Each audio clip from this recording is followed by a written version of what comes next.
Some events leave a deep mark on history, but none on the land.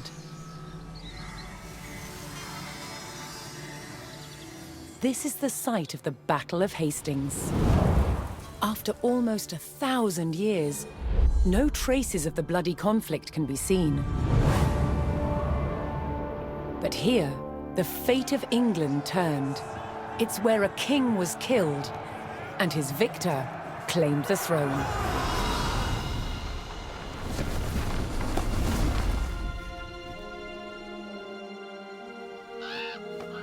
October 14th, 1066. We know what happened here on this day, thanks to this. The Bayeux Tapestry. A carefully preserved, illustrated record of events. It shows the main players.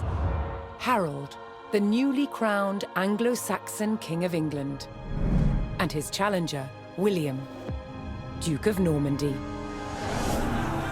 William claimed the previous king had promised him the crown.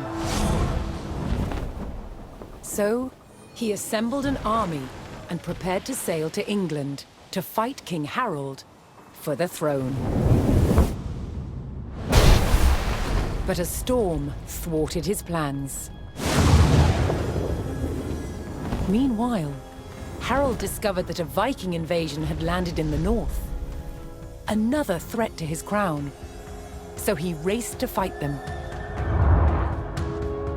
In France, William waited for the right conditions to sail across the Channel to England.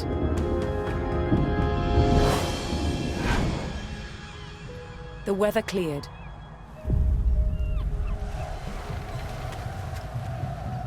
He seized his chance.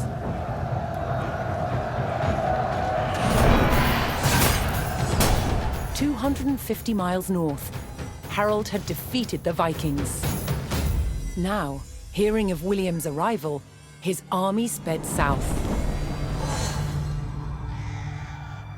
At 9 o'clock in the morning, on this hill, William's Norman army were ready to do battle with Harold's Anglo-Saxon men. The stage was set, and up for grabs, England itself.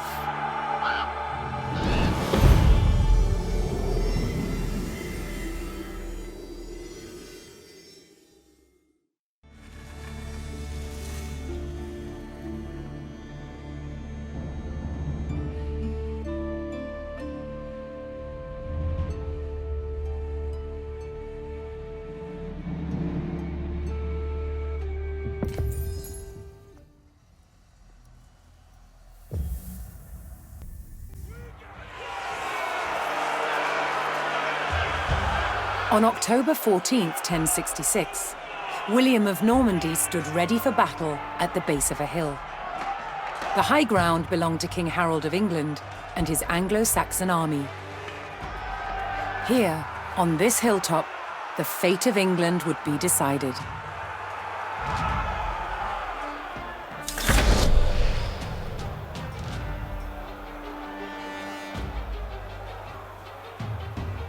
Attendez les commandements.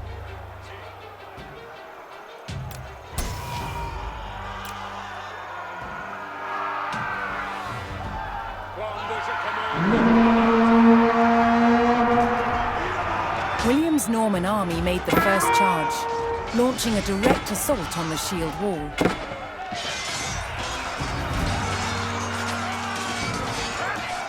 Though William's army fought fiercely against the shield wall, it would not yield. As one man fell, another took his place. Overlapping shields in tight formation made for a near impenetrable barrier. Realizing his army could not break the shield wall, William called for a retreat.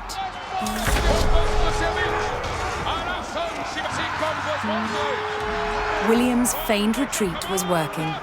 The Anglo-Saxon army broke their shield wall formation, leaving gaps for William to make a move.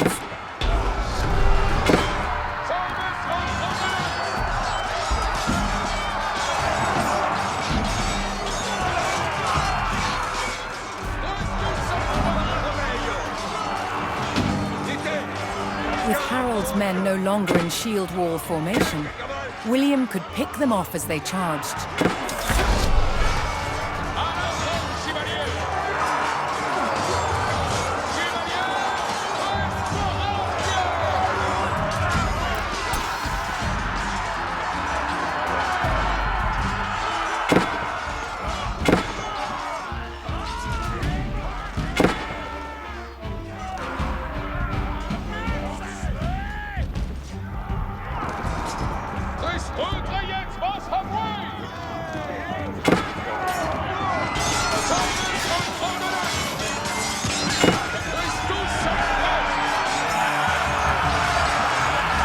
The Anglo-Saxons had deployed rows of spearmen to push back the invaders.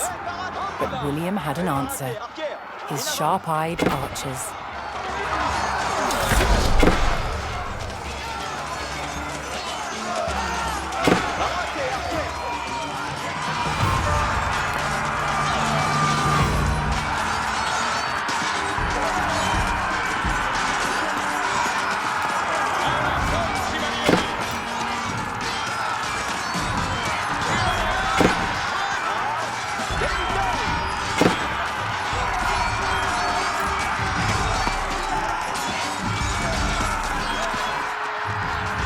More Norman men-at-arms reinforced William's army.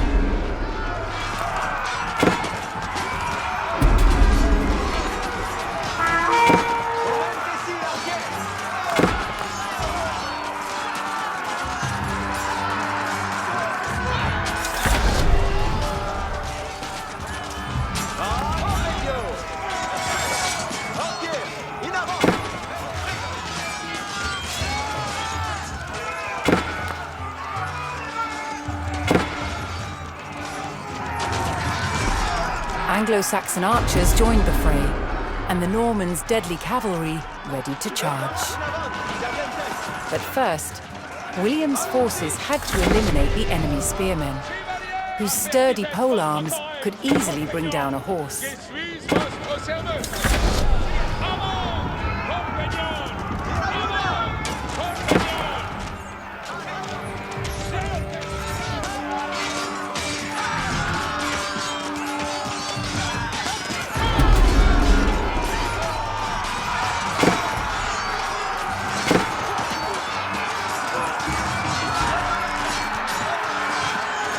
Additional Norman archers joined the battle.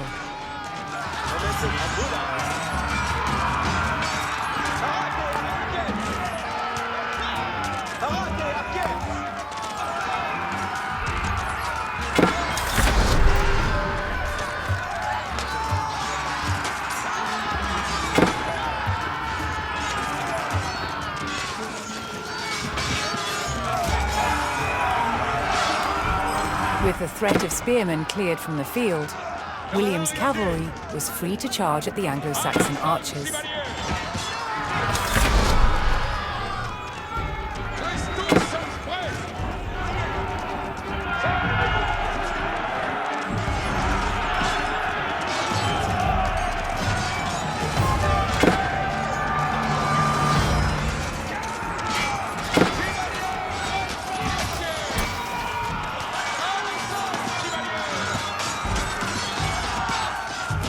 The Anglo-Saxon army was in disarray.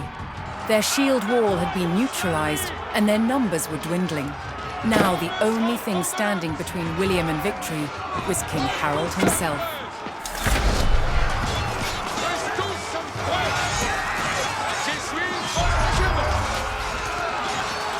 More Norman cavalrymen took to the field. The last of Harold's men encircled their king, prepared to lay down their lives to save his.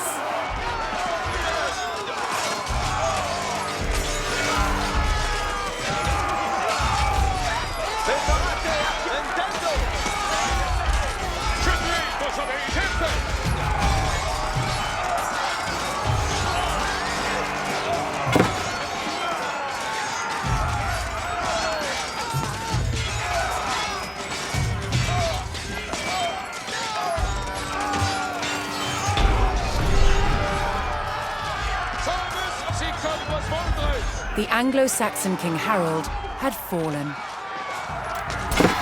In the confusion, some loyal soldiers fought to the death, while others scattered in panic.